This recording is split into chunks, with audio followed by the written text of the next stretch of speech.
This is Dr. Michael Cameron, and this is the Registered Behavior Technician Module 7. The specific strand that this comes from is from the Behavior Analyst Certification Board's module series, specifically B02, which is for assessment. And I'd like to specifically say that this training program is based on the Registered Behavior Technician task list and is designed to meet the 40-hour training requirement for the RBT credential. And the program is offered independent of the Behavior Analyst Certification Board. The title of this presentation is Conduct Preference Assessments. The duration is 60 minutes, and there will be a competency-based quiz at the end consisting of 5 questions. You're accustomed to that at this point. Now, we are getting into material that does require demonstration of various forms. So therefore, at the conclusion of this training, one of the things that I suggest is that you ask your BCBA supervisor to review the preference and reinforcer assessments that they specifically use, to rehearse the process of conducting a preference assessment and a reinforcer assessment, and then to demonstrate your ability to assess an individual that you're supporting. You know as well as I do that sitting with a person and actually doing and implementing the procedures is of critical importance, just to demonstrate your own competency in these particular areas. Finally, one of the things I like to mention to you is that you should consider using what is referred to as behavioral intervention technologies, and I'll review that during the course of this module. But this will really create an ease in terms of conducting preference assessments and reinforcer assessments when you're using technology to actually plan these assessments and actually conduct these assessments. You'll find that the work is facilitated. Now, just by way of review, which we've been doing all along in these modules, one of the things I've introduced you to already is what's referred to as the functional behavior assessment. We've also discussed behavior intervention plans that will come as a result of you doing a functional behavior assessment. We also talked about skills assessments of various forms. We spoke specifically about the VB map. We spoke about the assessment of functional learning skills and living skills, and we talked about the need to develop skill acquisition programs and behavior intervention plans. Now, what is central to the success of those plans, the behavior intervention plans and also your skill acquisition programs, what is central to the success of those is your capacity to identify and deliver reinforcement for appropriate behavior that you're trying to accelerate and for the very skills that you're trying to build. So for that reason, we have to have a systematic process and a methodology for actually identifying what could potentially function as a reinforcer and what actually does function as a reinforcer. Once again, because our programs and the success of those programs is really hinged on our ability to identify reinforcers, it's very important for us, for you as a registered behavior technician, and also for board certified behavior analysts to go through a systematic process for identifying what could function as a reinforcer in an individual's life. So therefore, the main goals here for this module are first to discuss the rationale for conducting preference and reinforcer assessments. Next, to introduce you to behavior intervention technologies, also referred to as BITs. Third, to review indirect preference assessment techniques. Fourth, to review direct preference assessment techniques. And then finally, fifth, to discuss some practical considerations when selecting an assessment method. Now, one of the things I want to bring your attention to is that when I was preparing this module, I derived a lot of very valuable information from an excellent publication on preference assessments by Rush and colleagues, and that was published in the International Journal of Behavioral Consultation and Therapy, and it served as a basis for much of the information that I'll present in this module. So one of the things that is important to me is that everything that you're learning through this entire sequence of modules is being linked back to the professional literature. So these modules and the content of the modules and the information that is shared with you is not opinion, but rather linked back to the professional literature. These are esteemed colleagues that have published this information, and my job is, as far as I'm concerned, is to share it with you and to disseminate this information. So I'd like to thank these authors for a very fine article on preference assessments. Now, before I get started, sometimes it's really important to understand what people do not prefer as well as what they prefer. And one of the things I really like doing is looking at different artwork that has been generated by either individuals with autism spectrum disorder or people with psychiatric disturbances. So not so long ago, I had visited the Mind Institute at University of California, Davis. And in the Mind Institute, they have an entire wall in a hallway that's devoted to the artwork that has been completed by individuals with autism spectrum disorder. And this one really caught my eye. This is a picture of a little boy getting his first haircut. And you can see kind of the scream-looking facial expression on the boy with the mounds of hair on top of his head, and you can see the barber over there up on the upper right-hand side with scissors in hand. Looks like he's got a little goatee as well. And this little guy is getting his first haircut, and his experience, because I imagine at some point that barber used some electric shears. He indicated it sounded like a buzzing bee. So you've got that bumblebee in the picture as well. So safe to say this was not a preferred experience, and not one that this little guy looked forward to or even asked for. By any stretch of the imagination. So just an interesting picture there before we get started. So with respect to the rationale and in terms of use, first, preference and reinforcer assessments are essential, as I mentioned in the introduction here, when you're developing skill acquisition programs and when you're developing your behavior intervention plans. So in consequence, you will be conducting both preference and reinforcer assessments under the supervision of a board-certified behavior analyst. And that work will often be part of the functional behavior assessment process, the FBA process. So many times when we're doing preference assessments and reinforcer assessments, we have integrated that right into the FBA process, right at the point where we begin getting ready to work with an individual. So in order to effectively strengthen and increase a behavioral repertoire, so by way of example, for the behavior intervention plan that you have, you'll be wanting to teach what's referred to as functionally equivalent replacement behaviors to replace those behaviors that are challenging or aberrant for the individual. And you'll also be looking to build new skills, and that will be part of your skill acquisition program.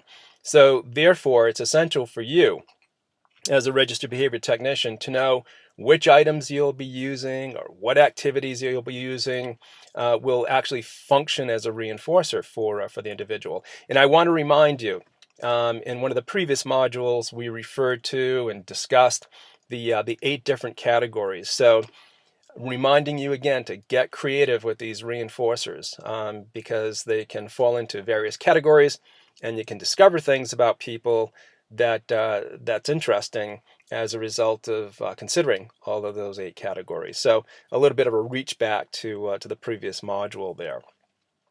We also know from research studies that have been conducted that caregivers, moms and dads, and even the individual themselves that receive services do not always have complete information about what their true preferences are. So essentially, many times people may tell you what looks like it functions as a reinforcer. So the person receiving services, or the person that may be a stakeholder and be part of the person's life, they may indicate to you what appears to function as a reinforcer.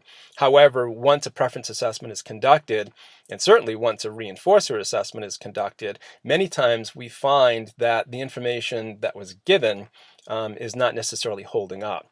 So therefore, it's really important for us to go through this process, this systematic process, this methodology, for really uncovering what functions as preferences for an individual, what functions as a reinforcer as an individual. Why? Because once again, the success of our programs hinge on this information. The success of our behavior intervention plans, the success of our skill building programs as well. So just by way of clarification in terms of terms, the preference assessment has a very specific purpose, and that is to gather information from the individual that you're supporting, gather information from the stakeholders. So who am I talking about? Well, parents, teachers, nurses, other professionals that may work with the individual. Also siblings. I've gathered a lot of valuable information from brothers and sisters that has been very useful for me. And then you're also using your knowledge about potential reinforcers to actually plan the consequences that you'll deliver as part of your behavior intervention plan and as part of your skill acquisition program. So once again, with preference assessment, you're essentially gathering information. And you don't know whether those things that have been suggested, those things that have been discussed, actually serve as a reinforcer. You're just gathering information about preferences, and you'll test it. And the way that you test that is by a method that's referred to as reinforcer assessment. So the purpose here is to validate the effectiveness or ineffectiveness of a consequence. So at this point, you're moving into this empirical demonstration that the activity or the item that has been selected as a potential reinforcer actually does function as a reinforcer. Now, the other thing that I want to mention to you is what's referred to as behavioral intervention technologies, also referred to as BITs. And according to the Center for Behavioral Intervention Technologies at Northwestern University, Feinberg School of Medicine, the technologies include web, mobile, and sensor technologies that help people make positive behavior changes to support their health, their mental health, and their overall wellness.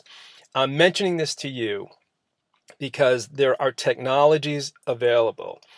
Specifically, there are apps available, for example, and data collection methods that are available that will really allow you to conduct preference assessments and reinforcer assessments with ease. So by way of example, we have preference assessment apps, one of which is available through touchautism.com. We also have data collection methodologies that are used through Central Reach, which is also a technology company. So in your work with your board certified behavior analyst, and in your work in terms of learning more about preference assessments and reinforcer assessments, I highly encourage you to look at the technologies that are available that will really organize your capacity to evaluate items and activities as reinforcers, and to validate that those items and activities are actually functioning as reinforcers. And whenever we have technology available to us to use to ease up the demand and the requirement of some kind of assessment, it's definitely worth knowing about. So I bring that to your attention. Once again, behavioral intervention technologies, BITs. Northwestern University has been a real leader in terms of promoting behavioral intervention technologies, and encourage you to take a look at their website as well. Now, with respect to the type of assessments that can be done, one of which is referred to as interviews. And interviewing is one of the most common ways of gathering information from another individual. So essentially, an interview can take the form of what's referred to as an unstructured interview. And in this regard, the person doing the interview is certainly speaking to caregivers and care providers, and those caregivers and care providers are asked to name the items that the individual appears to like. So it's rather free form here. You're just exploring the possibilities in terms of what may potentially function as a preference for the person or a reinforcer. Now, keep in mind again, the 8 categories. So when you engage in the unstructured interview process, you'll be wanting to ask questions about those 8 categories. Things that fall into the auditory category, things that fall into the visual category, the olfactory category, the vestibular category, the tactile category, the thermal category, the social category.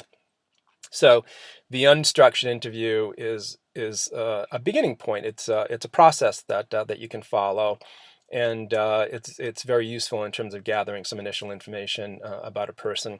Now, the inherent disadvantage here is that because you're not following any particular kind of structure, there may be a lot of variation from one registered behavior technician to another, or even variation from one board certified behavior analyst to another in terms of how that unstructured interview is conducted.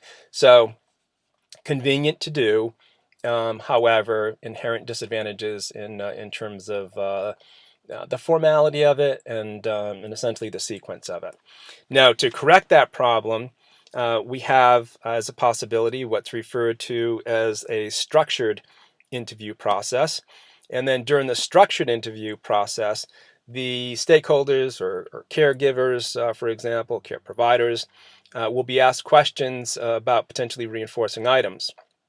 However, the questions are sequenced, the questions are documented, so therefore you get nice consistency from one person to another in terms of how the structured interview is conducted. One great example of an interview tool that falls into the structured interview category is what's referred to as the reinforcer assessment for individuals with severe disabilities, also referred to as RAISD. And here's a sample question that comes right from that structured interview process. So this would be you speaking to a caregiver, for example.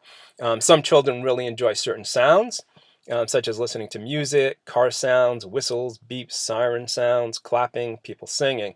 So as a result of your previous training that this falls into the auditory category. So what the interviewer is trying to get at here is things that could potentially function as auditory reinforcers. So the question would be posed: what kinds of things do you think, the child of concern, let's call it Peter, what kinds of things do you think Peter most likes to listen to?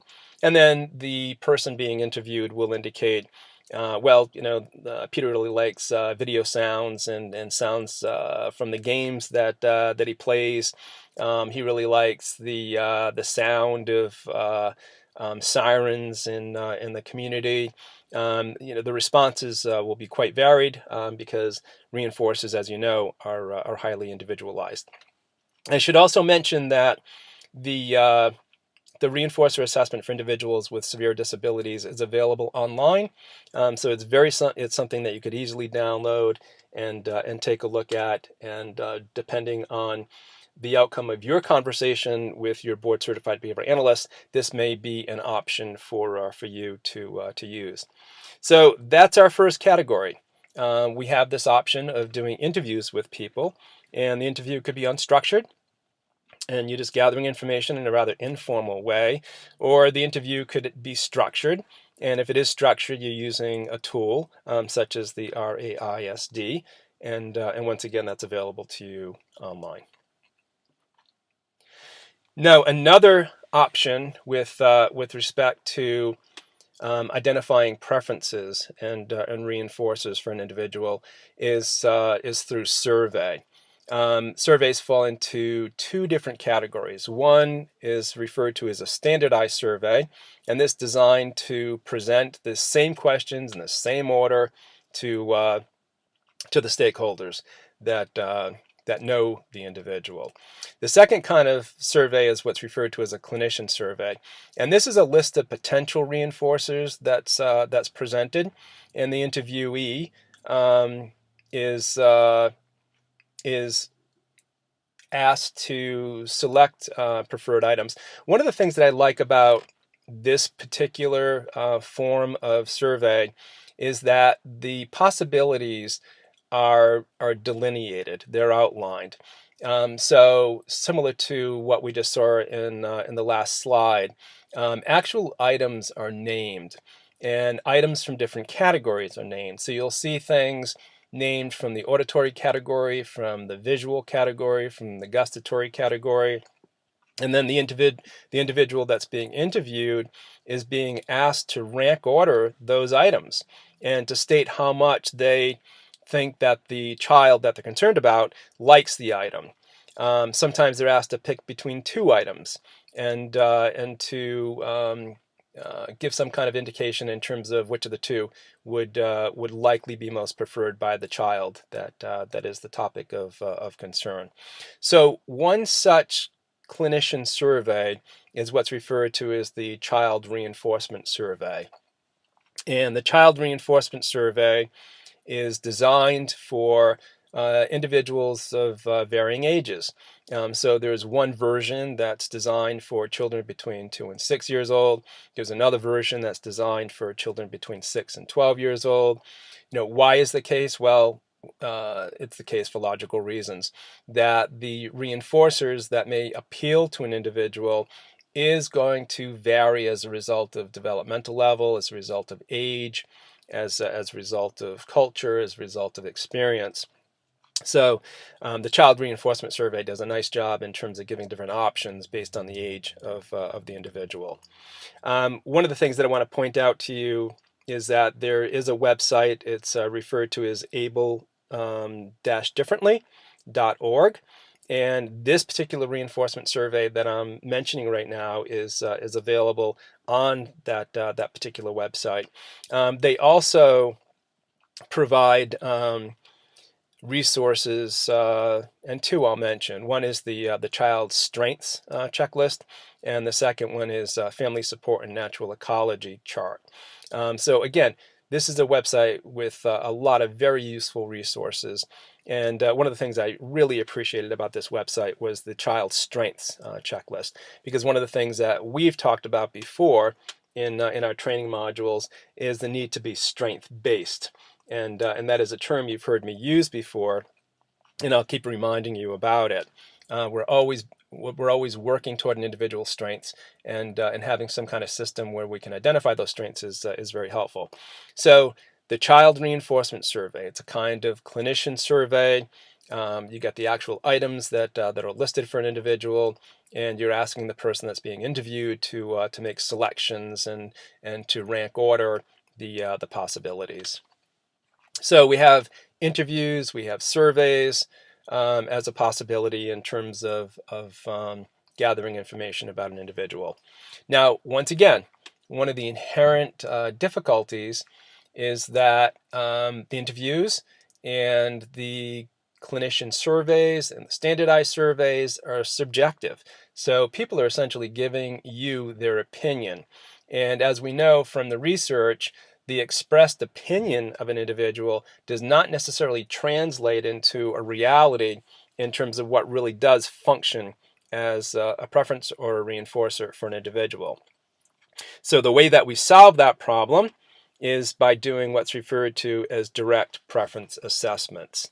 Now we're getting into the category where we are directly assessing and evaluating what the possibilities are for an individual. So one assessment method that we'll discuss is referred to as the forced choice assessment method. And this involves 4 very specific steps. So essentially the individual is shown items in pairs, and they're asked to pick one of them.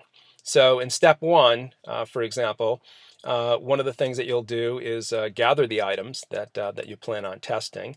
And once again, I'm going to remind you, be creative. You can gather items from the different categories, items from the gustatory category, items from the tactile category, items from the olfactory category, and then prepare your survey.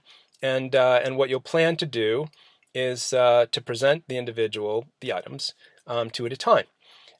So for that reason, I typically restrict the number of items that I'm assessing in any one particular session to about 6 items. In step 2, before you begin the process of actually conducting the survey, you'll want to allow the individual to come in contact with the reinforcers and to essentially sample them. So you're doing it non-contingently. You're handing it over. So let's say you have olfactory reinforcers. Let's say they're the colored markers that we talked about during one of the previous modules, and you want that person to essentially sample the smell of that marker, because when it comes time to actually do the forced choice assessment, you want the person having some immediate history and immediate experience with the potential items that could function as reinforcers. So allowing the person to sample is always a good practice. Then at that point, step 3, you start presenting the combinations. So 2 at a time.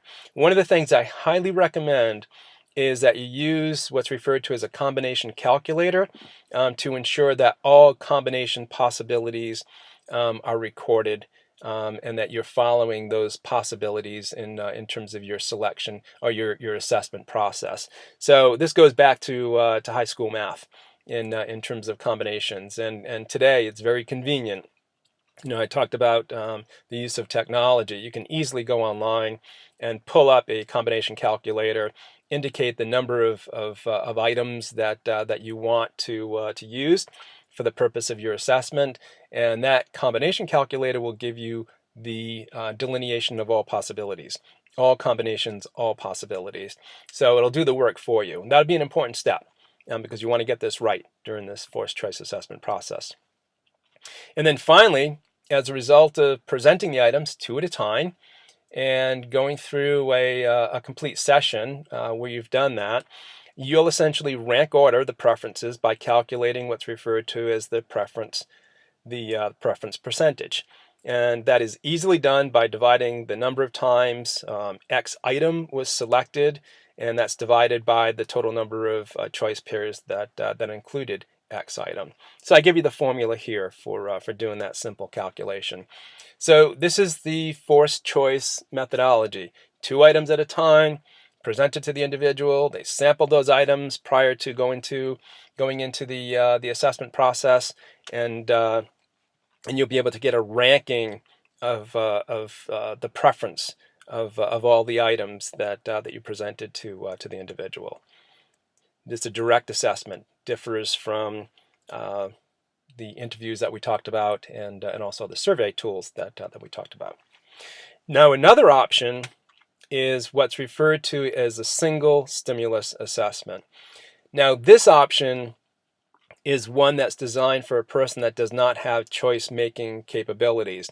Now, for those of you that have a fair amount of experience already working in the field with children or adolescents or adults, you know that you can put 2 items in front of an individual, and they may not necessarily have what's referred to as choice-making skills. Many times individuals have to be explicitly taught to actually make choices. So that creates a complication. If we're trying to do a forced choice assessment and the person doesn't have choice-making capabilities, then that essentially bars that as a possibility. We're not going to get any useful information. So a solution, and once again, this is a direct assessment method as well, is what's referred to as a single stimulus assessment procedure. So in this case, we present items 1 at a time, and we record whether the individual actually approached the item. What does that mean to approach? Well, did they touch it? Did they pick it up? Did they interact with it as well? So from a recording standpoint, this gets interesting because one of the things that we can do is record the latency or the amount of time between the presentation of that stimulus and that stimulus being made available, that length of time between the presentation and the person's actual touch of that item, or the person actually picking it up. So we can get a sense of interest and a sense of some good information just as a result of the latency and how quickly that person responds, or how how much of a delay was there before they responded to the stimulus, or whether they even responded to it at all. So it may be the case with some individuals that they just don't respond. Now, along that similar line, there's what's referred to as single stimulus engagement. Now here, we're collecting data on whether the person approached the item, but also, if they did, how long did they engage? How long did they actually spend interacting with the item, or managing the item, or looking at the item, or holding the item? So here we have a duration measure. So by way of example, one of the things I really enjoy is various kinds of comic books. And one comic book that I like is referred to as American Splendor. So if you were to put that in front of me, and you're doing a single stimulus engagement test, I will pick up American Splendor, and I will look through that comic book for a pretty lengthy period of time. Why? Because I find it highly reinforcing. I like looking at the graphics. I like looking at the text and the dialogue. I find it humorous. I find that the writer is very creative. So my engagement will be rather lengthy. So as a result of you directly observing me interacting with the comic book American Splendor, you would get a duration measure, and you would conclude as a result of that potentially this comic book, if used contingent on the demonstration of some behavior, if delivered following the behavior, may actually increase the frequency of that behavior, or the duration of behavior, or the latency of the behavior. All those things we know about reinforcement. So once again, we got the single stimulus engagement, and we're looking at the duration in which the person is actually responding to and interacting with an item, and that's different from the single stimulus assessment, whereby we're looking at the latency for the person to respond. Once again, this is an option if the person doesn't have good choice-making skills, and it's an option that is different from the forced choice sequence.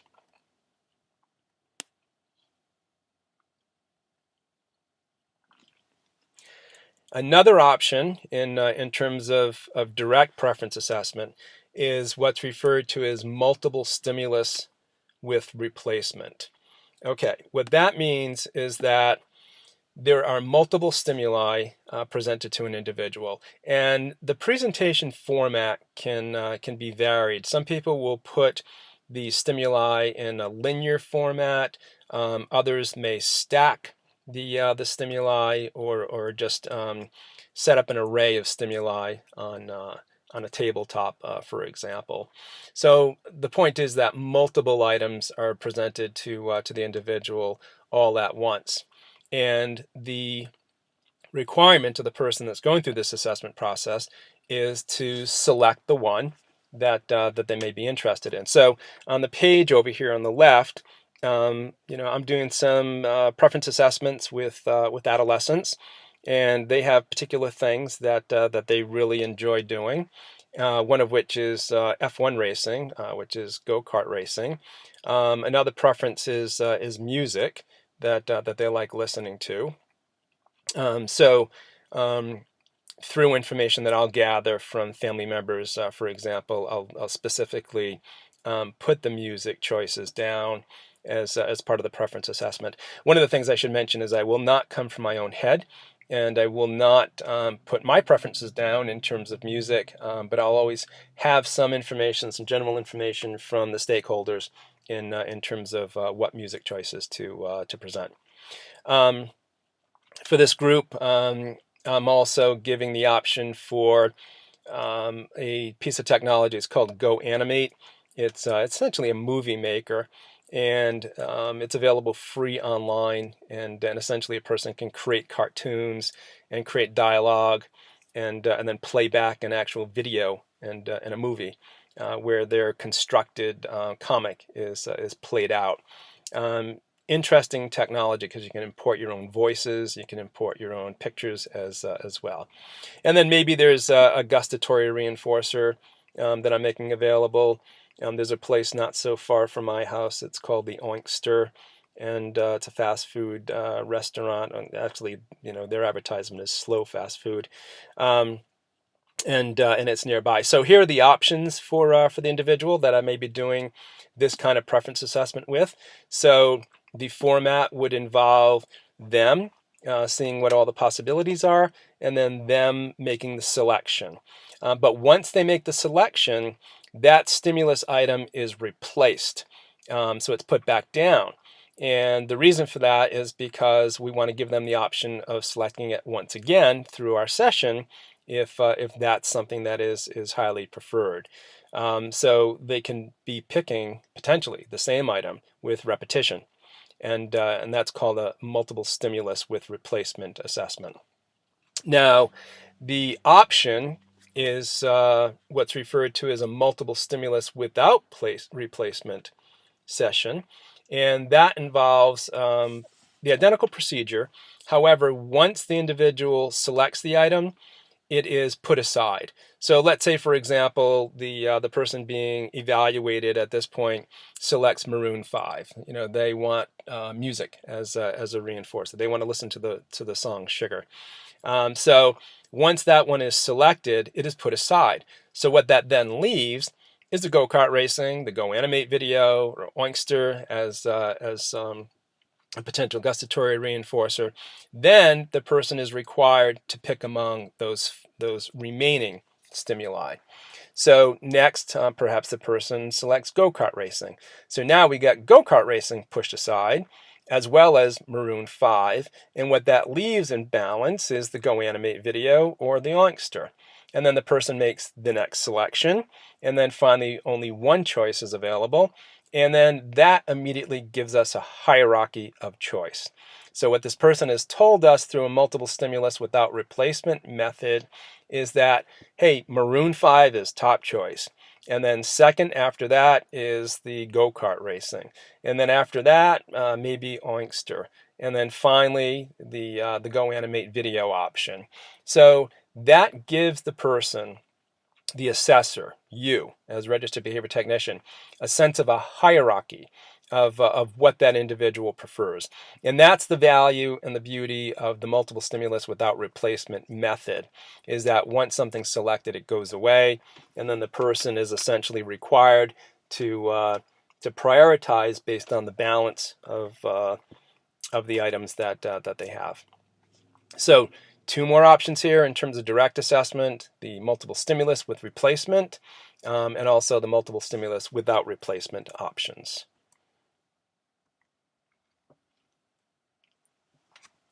Now, there's also what is referred to as a brief stimulus preference assessment, also referred to as the free operant assessment. Now, the free operant assessment is called that because the person is essentially free to operate on their environment.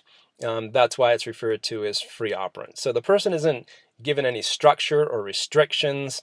They can move around as they will. So, great picture here of an individual, some children playing. This little guy is in the center of a table, and he's free to rotate around and to move around and to essentially access any of the items that he may be potentially interested in. So that is the nature of the assessment, and the way it's conducted is that you give a brief period of time for the individual to do exactly as I described, move around, maybe 5 minutes, for example, and then your data are collected based on the engagement. So now we're talking about a duration data, right? So this little guy in the picture, for example, may pick up this bead sliding toy that it looks like he's interacting with, and then you'll actually have a timer, and you'll be recording the duration of time that the person engages. Now, once again, I'm going to remind you, in terms of the behavioral intervention technologies, those devices, the apps that I had mentioned to you, they have the timers available. So you can easily program in the items, and then you can hit the stopwatch on the app, and it'll begin recording the time for you. Again, very convenient to have technology available to you when doing these kinds of assessments. And then the free operant format has no intertrial interval. So there's no period of time where the person interacts and then stops. This person, this little boy, is free to rove, and after reinforcers access, like this bead slide toy, even more reinforcers are available so long as the person keeps on responding. So this little guy can just scooch over on his knees and go to another item, and he's free to do that. He's free to roam. And if he does that, then of course the requirement is that you're stopping the timer once he disengages from one item, like the bead slide, and then you're activating the timer once he engages with another item. So what that ends up giving you is some valuable information in terms of time of engagement with various items in the person's environment during this free operant process. Now, another methodology, again, falling into the direct assessment category, is basic observation. So in this case, you're essentially observing people in their natural environment. It's not contrived at all. It's not, you're not delivering items or presenting items that you've picked out, even with good information from stakeholders. You're essentially watching what a person does. So by way of example, I could pick a person and not even speak with them, and just as a result of direct observation of that individual, I can get a sense of what their preferences are and what their potential reinforcers are. So I may observe a person and notice that they spend a lot of time on their iPhone. They spend a lot of time texting other people. A lot of time may be spent listening to music on their iPhone, and maybe also taking pictures or even video recording. So just as a result of watching what a person is doing in their natural environment, I can gather some very valuable information in terms of what could potentially function as a reinforcer for an individual. The other advantage of doing observations is that multiple people can be evaluated at the same time.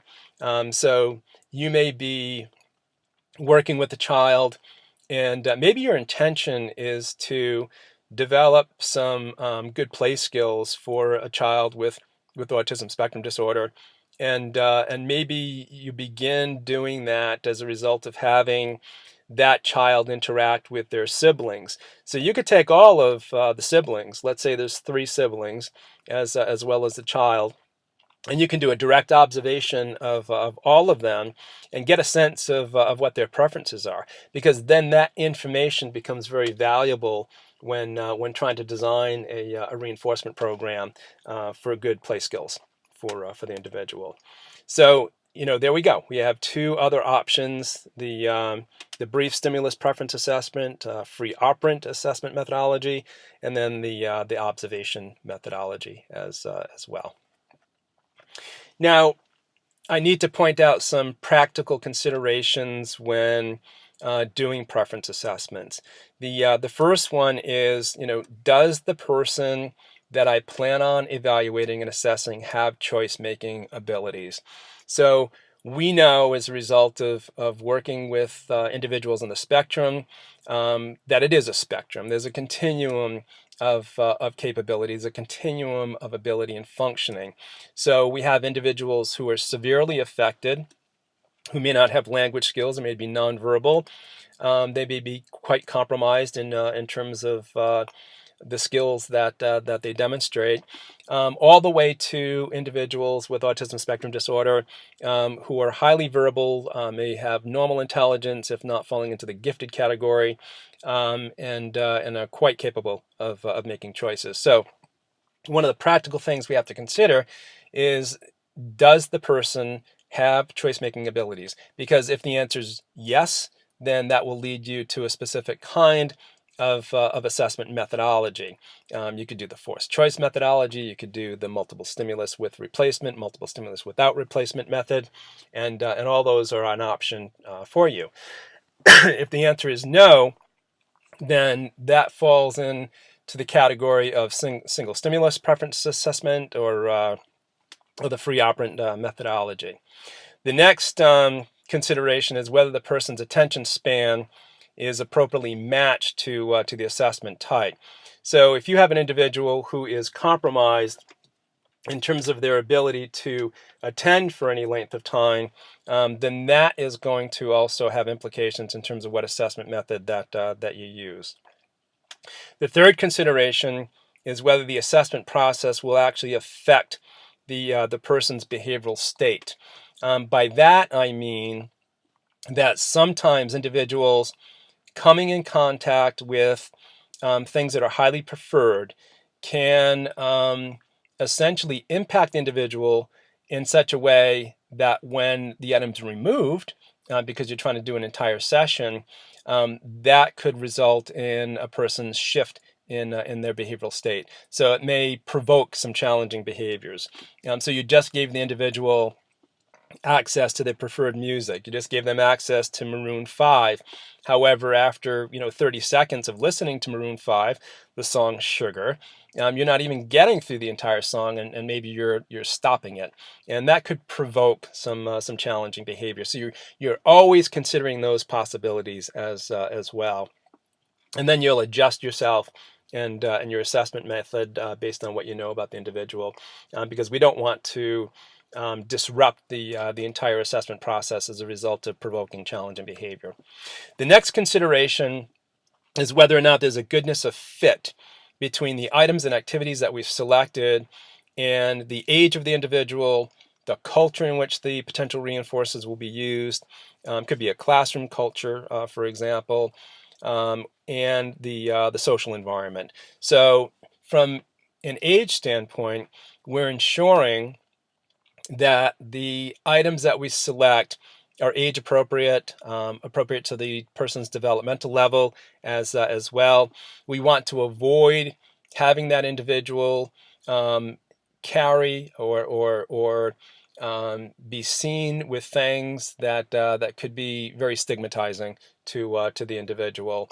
We're always maintaining the person's dignity. So in the ethics module, one of the ethics modules that we reviewed, we talked about preserving an individual's dignity and the importance of doing that. And one way that can be done is by being very careful and creative in terms of the reinforcers that we're having that person access and to be seen with, quite frankly. In terms of the culture, the classroom culture, teachers are going to have very specific opinions about what is okay and what is not okay in the context of their classroom. So rather than doing a preference assessment and planning to use something in the classroom, it would be a really good idea to first check with the teacher to ensure that the items that you've selected for assessment and evaluation can actually be used and accessed in the context of his or her classroom.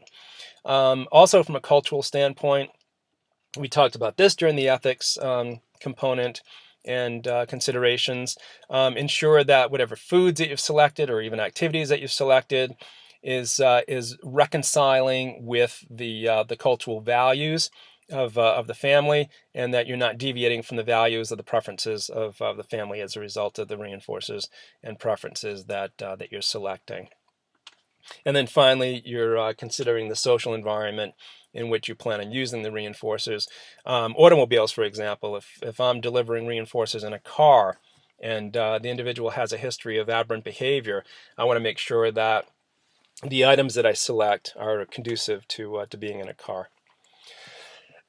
Finally, you're evaluating a person's motivating operations, and understanding that a person's level of satiation or deprivation is certainly going to play a strong role in terms of what they are selecting as preferences. Now, with respect to final review on questions and answers, the first one is a true and false. And a preference assessment and a reinforcer assessment are terms that are used interchangeably. A resounding no. During reinforcer assessment, you're verifying the effectiveness or ineffectiveness of an item as a reinforcer. So if you're not specifically increasing behavior as a result of the delivery, the contingent delivery of the item following some specified behavior, then you do not have a reinforcer on your hand. Once again, we know that people can oftentimes willingly accept or willingly take something or willingly engage, but that does not necessarily make it a reinforcer. So preference assessment and reinforcer assessment are not interchangeable. Preferences are just that. They are things that could potentially be a reinforcer or function as a reinforcer, but that needs to be evaluated.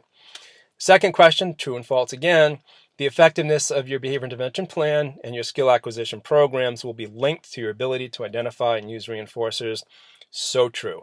That's why we have spent time in this module discussing preference assessments and reinforcer assessments, because everything that we do with respect to behavior change attempts through behavior intervention plans and skill acquisition programs will hinge and depend on our ability to identify reinforcers. And then next, what is the most reliable form of assessment, direct or indirect? And of course, it would be a direct assessment. So the direct assessment results in actual demonstration of a person's interest as a result of engagement, as a result of choosing, as a result of choosing among multiple stimuli. And that's different from just using a survey or an interview where we're just asking questions and gathering information. Fourth, what is a relevant measure for recording when conducting a single stimulus preference assessment? And of course, that is duration. We'll look at the amount of time that the person engages with the item. And then finally, which assessment method requires you to replace the stimulus that was selected on a preference assessment trial? And of course, that is the multiple stimulus with replacement methodology.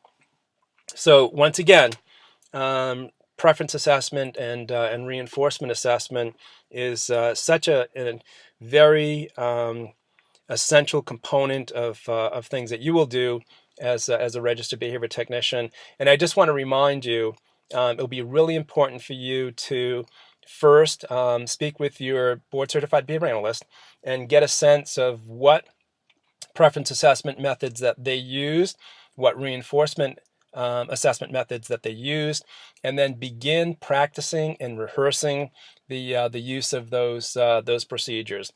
One way I would do that is just by selecting a cooperative individual and just going through the assessment process with them, and then finally demonstrating your ability to actually conduct an assessment by actually doing an assessment with somebody that you're working with. It could be a child, it could be an adolescent, it could be an adult, and you can do that under the supervision of your board certified behavior analyst, and get some good feedback in terms of your competency, because you want to demonstrate competency in this particular area, because it'll be something that will be ongoing.